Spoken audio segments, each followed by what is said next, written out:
menyampaikan bahwa permohonan maaf yang sebesar-besarnya saya tujukan kepada korban, kepada masyarakat Indonesia atas kejadian yang menimpa keluarga kita, keluarga besar Aremania, para supporter pada tanggal 1 Oktober tahun 2022. Jujur, kita sangat shock, kita sangat sedih,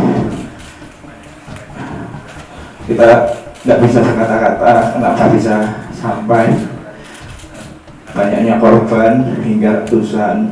Kita sangat menyesali adanya kejadian ini, dan juga tentunya kejadian ini benar-benar di luar prediksi, di luar nalar kita semua.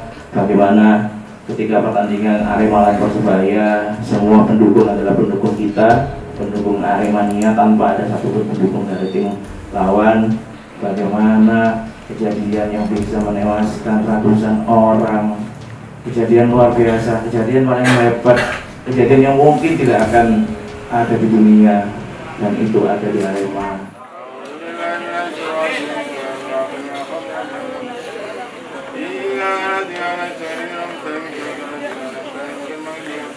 Amin. Usut sampai tuntas.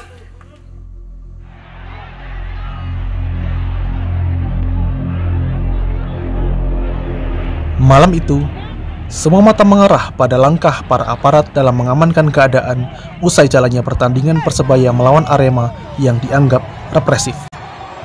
Dentuman-dentuman dari tembakan gas air mata terdengar di antara sumpah serapah dan jerit ketakutan para supporter yang berada di dalam stadion.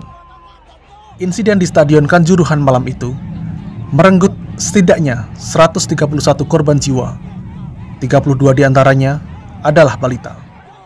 Saya menemui 2 orang saksi mata. Fatir Ramadan dan Elmiati adalah 2 dari puluhan ribu penonton yang memadati Stadion Kanjuruhan, Malang. Kepada saya, mereka menceritakan bagaimana mencekamnya suasana malam itu.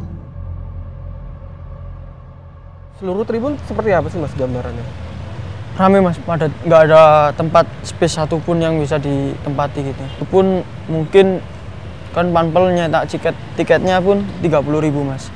Mungkin yang diisi dari dalam stadion itu lebih dari itu. Mungkin 40.000 atau 50.000 penonton yang masuk itu. Ya saya nggak tahu maksudnya sisanya itu dari mana yang tanpa tiketnya.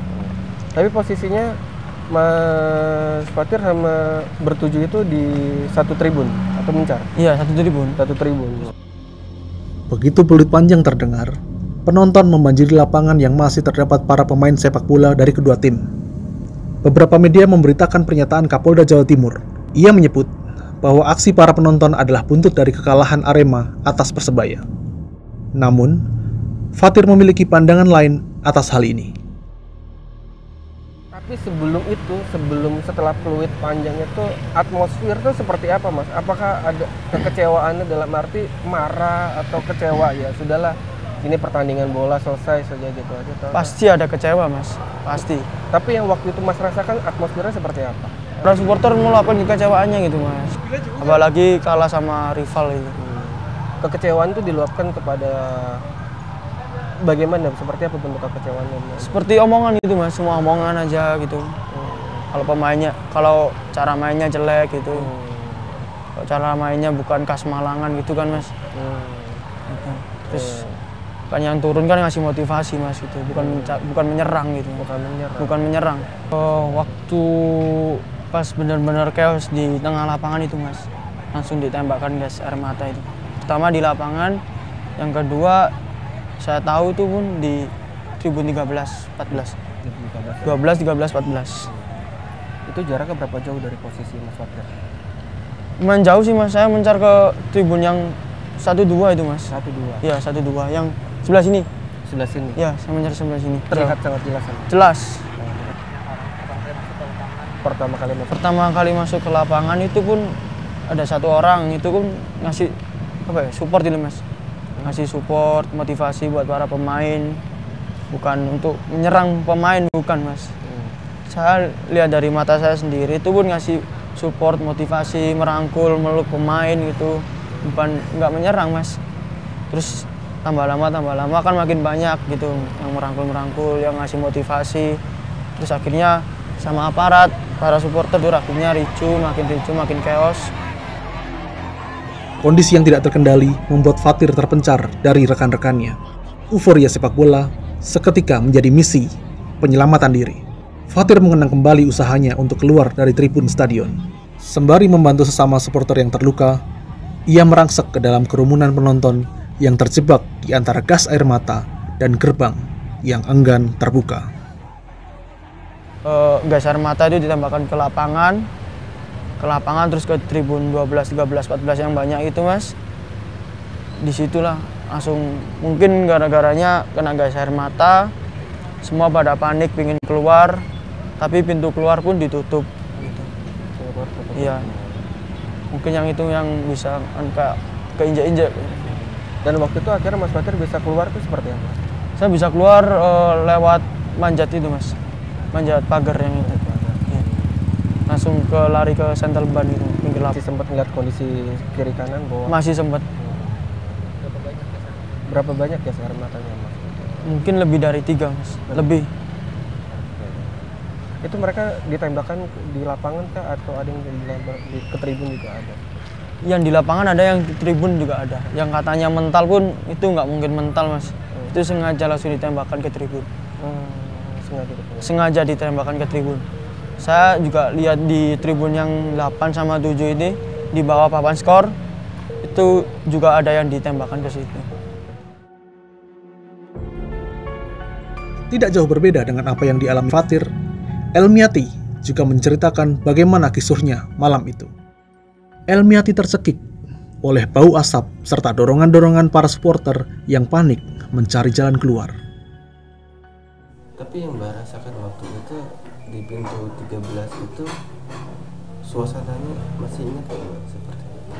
Masih. Di atas saya ini kan ada orang cowok udah gereng-gereng kayak sakaratul maut gitu. Iya kayak ya nindin kepala saya tuh mas sakit, tapi ya sakit mas gitu. Tapi keadaannya udah kayak nggak sadar gitu. Yang bawah ya, yang bawah itu udah sebanyak yang cewek sampai keluar busa itu banyak, yang tulung-tulung ya.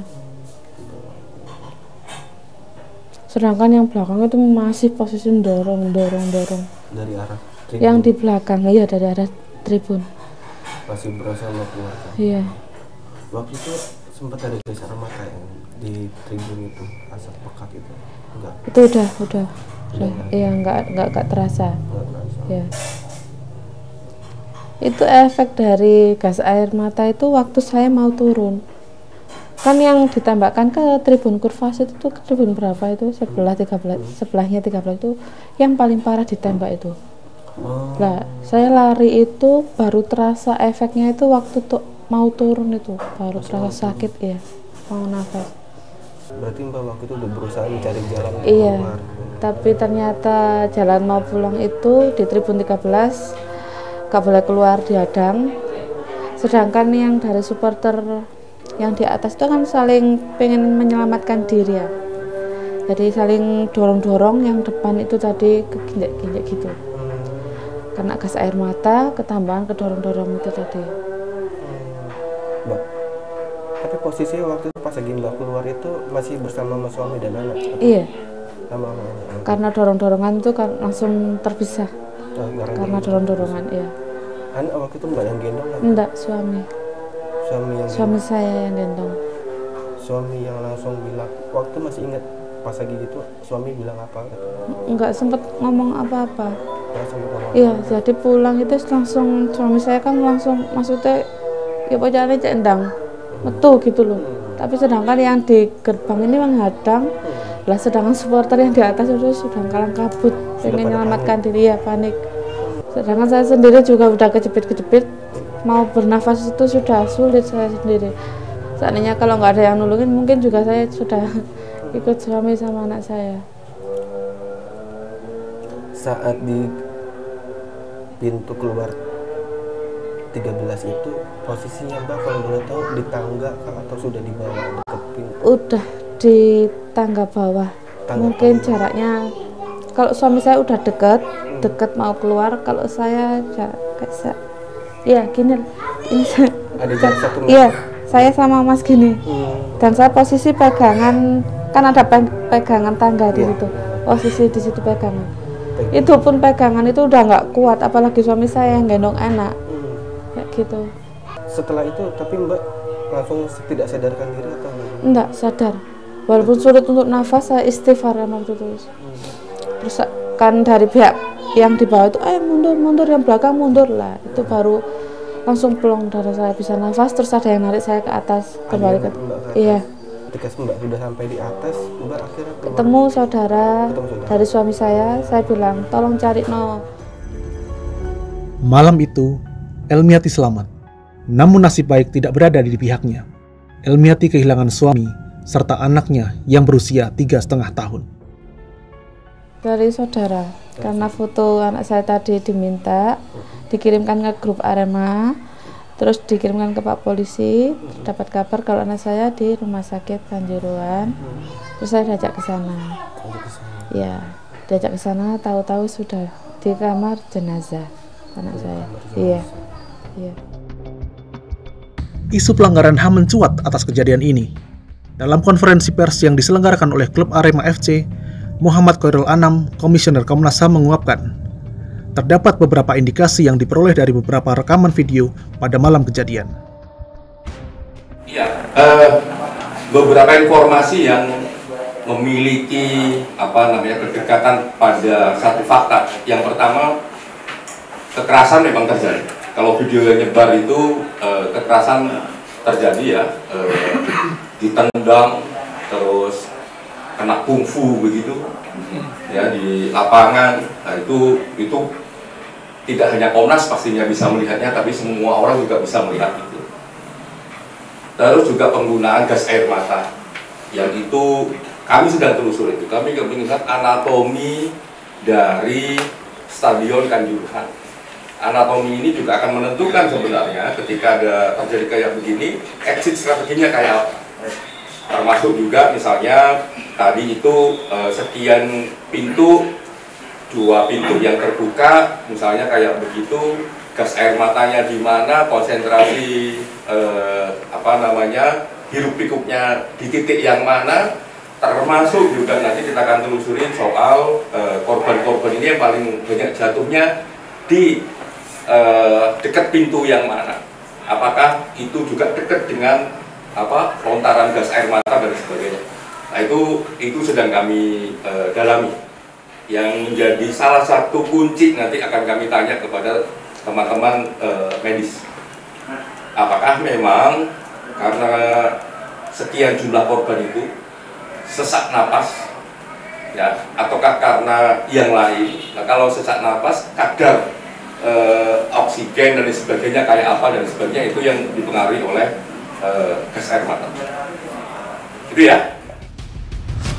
Gas air mata adalah salah satu faktor yang ditengarai menjadi penyebab tewasnya ratusan Aremania. Pertanyaannya, apakah gas air mata bisa membunuh? Untuk memperoleh fakta itu, saya menuju Rumah Sakit Umum Daerah Kanjuruhan Malang. Rumah sakit ini adalah lokasi rujukan yang menampung korban paling banyak atas insiden di Kanjuruhan Malang. Bobby Prabowo, Dirut RSUD Kanjuruhan, menjelaskan kepada saya dampak langsung yang ditimbulkan oleh gas air mata. Saya masih bertanya-tanya dengan ketika gas air mata itu dampak secara signifikan atau secara langsung kepada sesak napas itu, efeknya itu tidak ada atau bisa dikatakan? Kalau namanya itu kan zat kimia ya.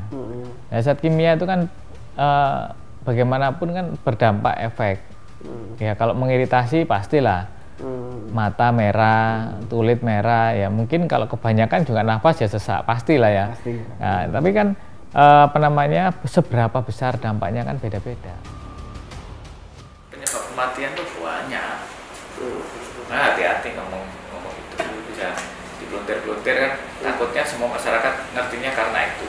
Ya saya bilang tadi, tergantung hidupnya. Kalau hidupnya sedikit terus kemudian traumanya besar ya kan matinya karena trauma. Kita nggak tahu Pak, banyak yang terjadi gitu. multifaktor. Kalau kita ngomong itu penyebabnya satu, masuk sulit ya. Karena multifaktor, hipoksia, trauma, ya kan, multiple injury, bisa torak, bisa head injury, ya kan. Kemudian bisa saja hal-hal yang lain-lain kan gitu. Jadi sulit memang menurut saya sih ya multifaktorialnya. Faktor lain yang perlu disoroti adalah infrastruktur. Saya menemui Menteri Pemuda dan Olahraga, Zainuddin Amali. Ia tidak menolak bahwa bangunan serta fasilitas stadion yang belum masuk standar FIFA adalah faktor yang mendukung terjadinya tragedi malam itu.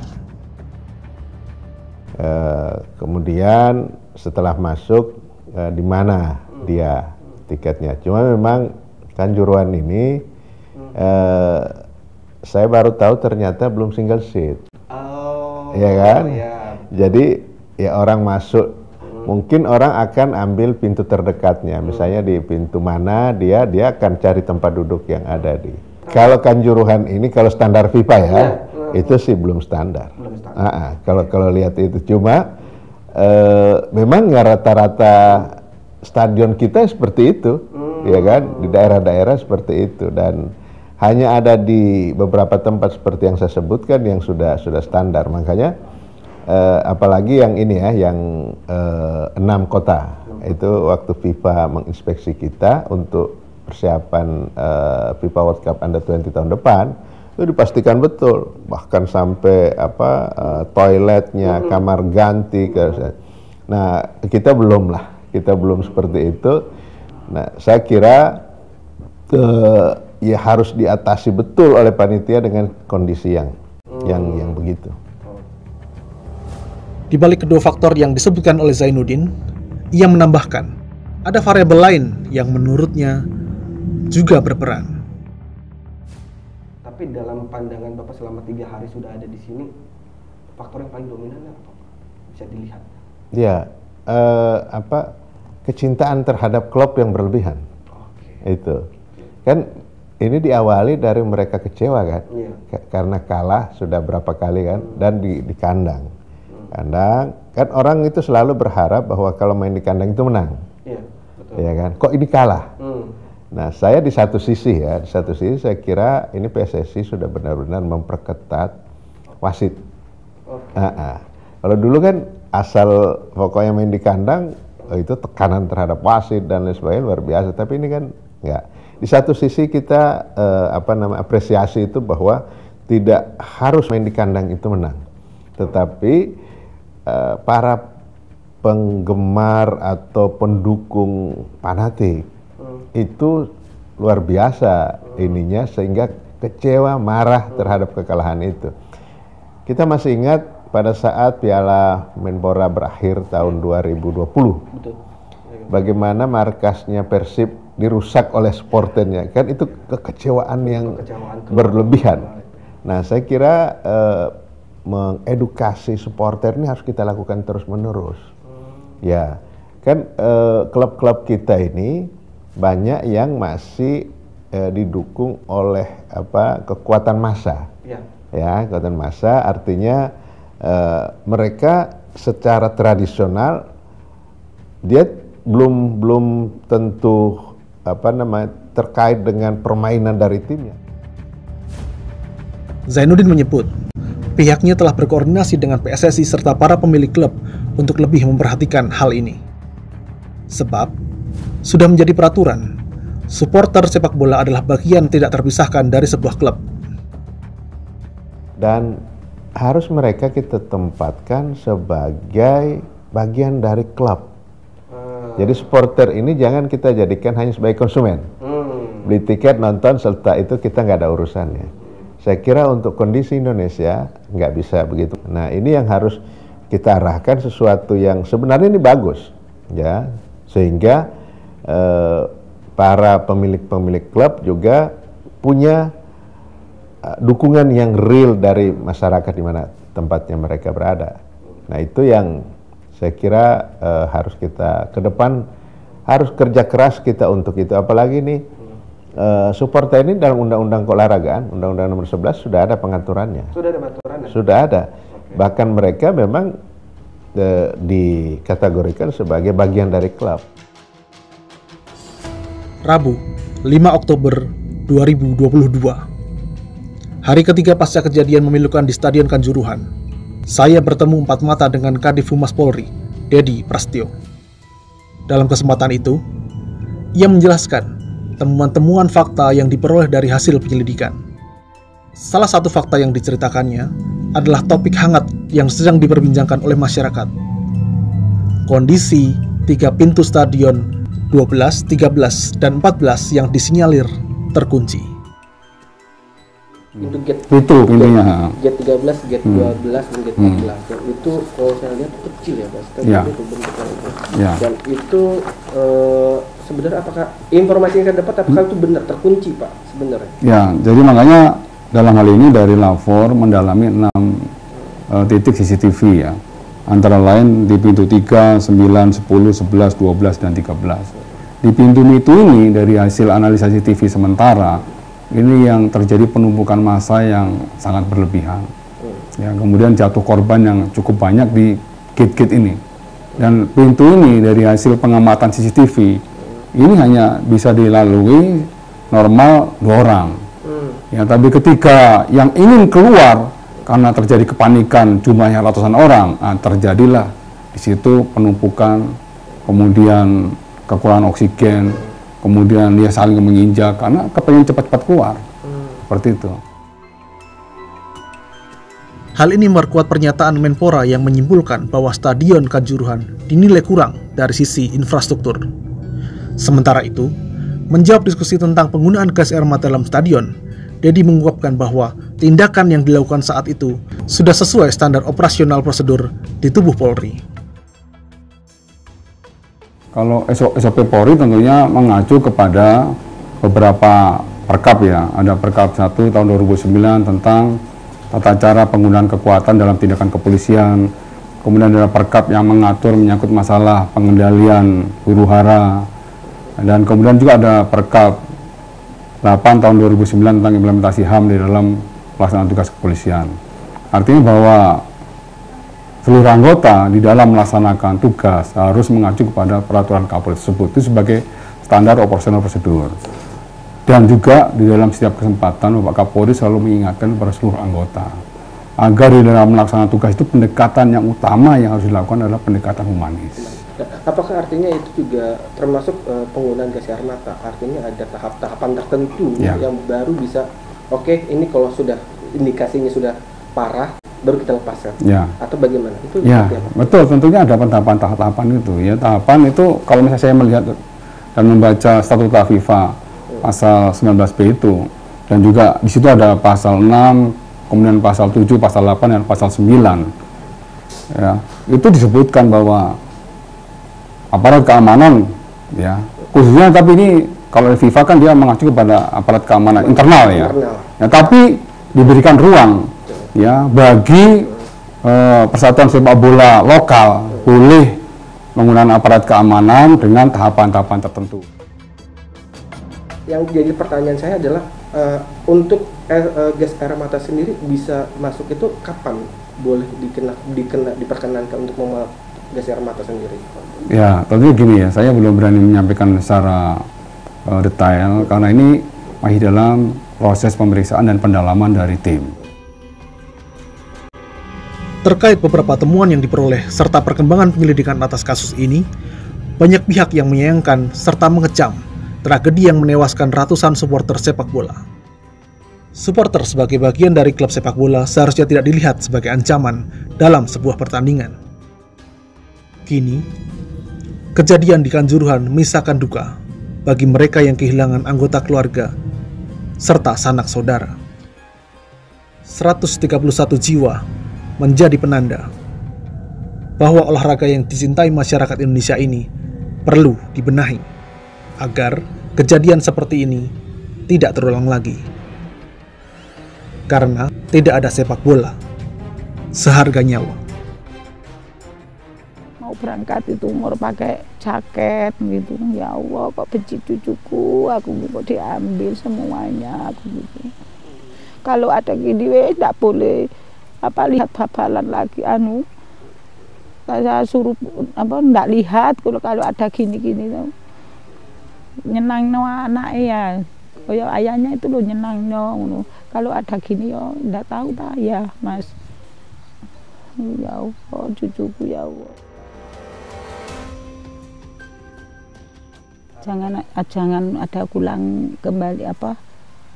Iya, muka-muka selamat semua itu loh, jangan ada lagi gini-gini tuh. Kasihan nanti orang-orang yang ketinggal kayak gini loh Mas. Semoga mandek di sini aja gitu loh, ndak ada lagi kayak gini.